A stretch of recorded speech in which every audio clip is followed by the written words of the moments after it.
जय श्री राधे, जय श्री कृष्ण। मित्रों, आप सभी के हृदय में विराजमान परमात्मा की पावन ज्योति को प्रणाम करता हूं। आइए आज चर्चा करते हैं नवरात्र के विषय। आप सभी को आने वाली नवरात्रि की हार्दिक शुभकामनाएं। अखंड मंडलाकारं व्याप्तं येन चराचरं तत्पदं दर्शितं येन तस्मै श्री गुरुवे नमः। सर्वमंगलमांगल्ये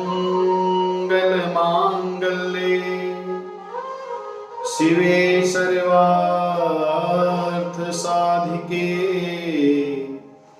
शरण्ये त्र्यंबके गौरी नारायणी नमोस्तुते। मित्रों,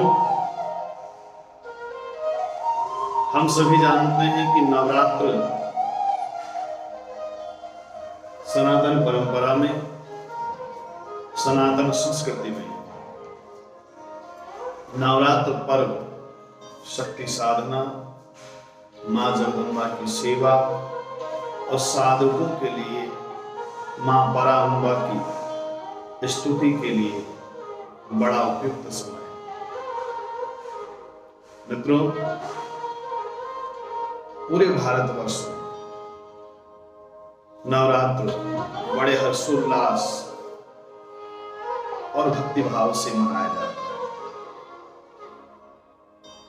आप सभी जानते हैं कि नवरात्र के इस पावन पर्व पर वैसे तो सभी मंदिर, शक्ति स्थल बड़े भव्य रूप से सजाए जाते हैं और बड़ी दिव्य आत्मा को आनंदित करने वाली मां पराम्बा की विभिन्न स्तुतियों से पूरा भारतवर्ष गुंजायमान रहता है। किंतु नवरात्र भी वर्ष भर में 4 बार आते हैं।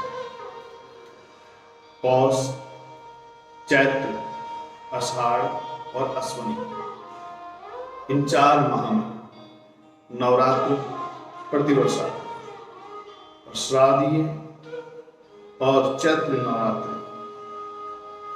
विशेष रूप से भक्तों के लिए, मां की साधना के लिए पूरे विश्व भर में प्रसिद्ध है।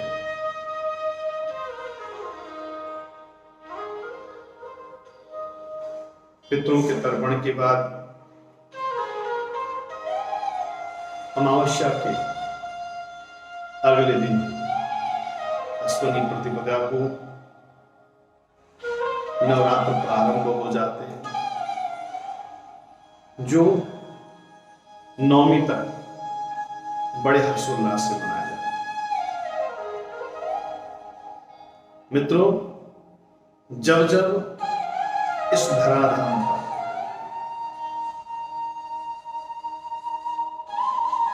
भक्तों को कष्ट देने के लिए,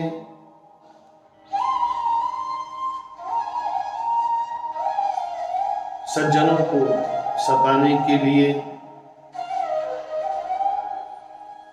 और इस पूरे ब्रह्मांड में जब जब विपत्ति, जब जब आपत्ति आई है, तब तब भगवान अपने विभिन्न रूपों में प्रकट होकर के इन समस्त बाधाओं को, कष्टों को दूर करने के लिए भगवान अवतरित होते हैं।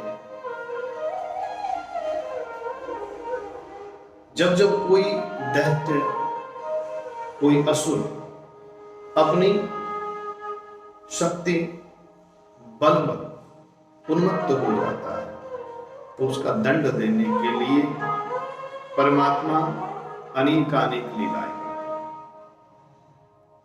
हैं। और उन्हीं लीलाओं के अंतर्गत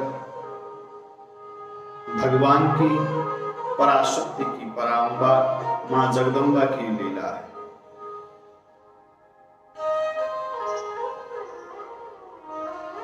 महिषासुर, चंडमुंड, रक्तबीज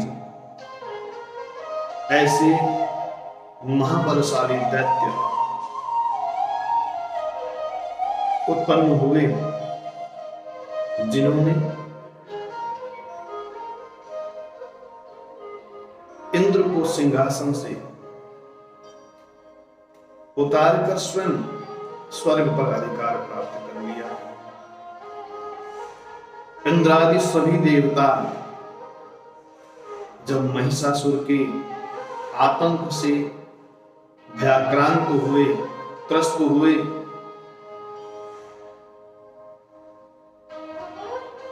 तो भगवान भोलेनाथ, भगवान नारायण ब्रह्मा जी की आराधना की। इनकी आराधना से जब त्रिदेव प्रसन्न हुए तो उनके शरीर से एक दिव्य पुंज निकला जिसने सिंहवाहिनी मां दुर्गा का रूप धारण कर लिया। 9 दिन तक चलने वाले इस महासंग्राम में समस्त दैत्यों का विनाश कर मां जगदम्बा ने महिषासुर का वध किया और देवताओं को पुनः स्वर्ग सौंप दिया। इन 9 दिनों में देवताओं ने मां जगदम्बा की स्तुति की,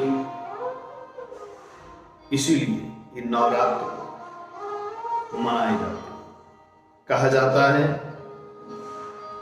कि जब रावण मां जानकी को अपहरण करके लंका ले गया, भगवान राम और रावण का जब युद्ध प्रारंभ होने वाला था तो भगवान राम ने भवानी शंकर की समुद्र तट पर 9 दिनों तक आराधना की। 1000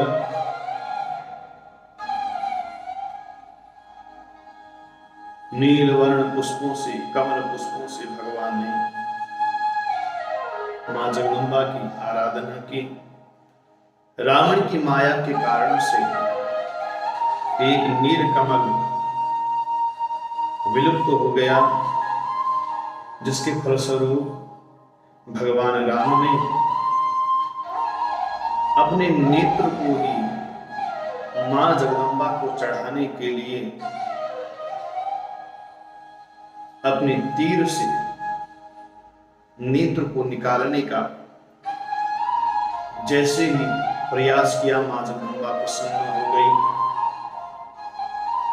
और विजय होने का आशीर्वाद भगवान राम को दिया। वस्तुतः जगत जननी मां पराम्बा और परमात्मा एक ही है, लेकिन लोक कल्याण के लिए भगवान विभिन्न रूप धारण करते हैं। नवरात्र में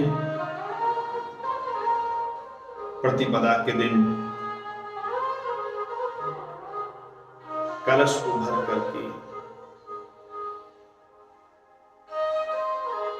पीपल आम के पल्लवों से उसको सुसज्जित करना चाहिए। तत्पश्चात उसके ऊपर नारियल, श्रीफल की स्थापना करनी चाहिए। कहते हैं जो इन 9 दिनों में मां जगदम्बा की श्रद्धा के साथ, भक्ति भावना के साथ मां जगदम्बा की स्तुति करता है, उसके जीवन के सभी कष्ट, सभी दुख मां जगदम्बा हर लेती है। ये भ्रांतियां हैं कि इन नवरात्रों में देवी की ही पूजा होनी चाहिए। आप अपने इष्ट के निमित्त नवरात्र की पूजा कर सकते हैं। नवरात्र आपके जीवन में साधना की सबसे उपयुक्त समय है। जो साधक अपनी भक्ति में प्रखरता लाना चाहे, वो 9 दिनों में संयम के साथ, ब्रह्मचर्य के साथ मां जगदम्बा की आराधना और सेवा करें। नवमी के दिन छोटी छोटी कंस की जिमाई, जिनकी आयु 9 साल तक, ऐसी कंस के जिमाने का विधान इसलिए है क्योंकि 9 वर्ष तक की इन कन्याओं के मन में स्त्री पुरुष का कोई भेद नहीं होता। वो साक्षात भगवती स्वरूपा होती। नवमी के दिन इन कन्याओं की पद प्रक्षालन करके उसका सिंचन अपने घर में करना चाहिए। ऐसा करने से मां जगदम्बा की असीम अनुकंपा भक्तों को प्राप्त होती है। जो अपने जीवन में कल्याण चाहे, वो माता के 9 दिनों तक व्रत रखे। यदि शरीर की सामर्थ्य ना हो तो पहले नवरात्र और अंतिम नवरात्र को यदि उपवास रख के कन्या पूजन किया जाए तो उसे नवरात्र का पुण्य फल प्राप्त होता है। मित्रों, मां जगदम्बा आप सबका कल्याण करे, इसी प्रार्थना के साथ आप सबको जय श्री राधे, जय श्री कृष्ण। भगवान बलभद्र हम सबका कल्याण करें।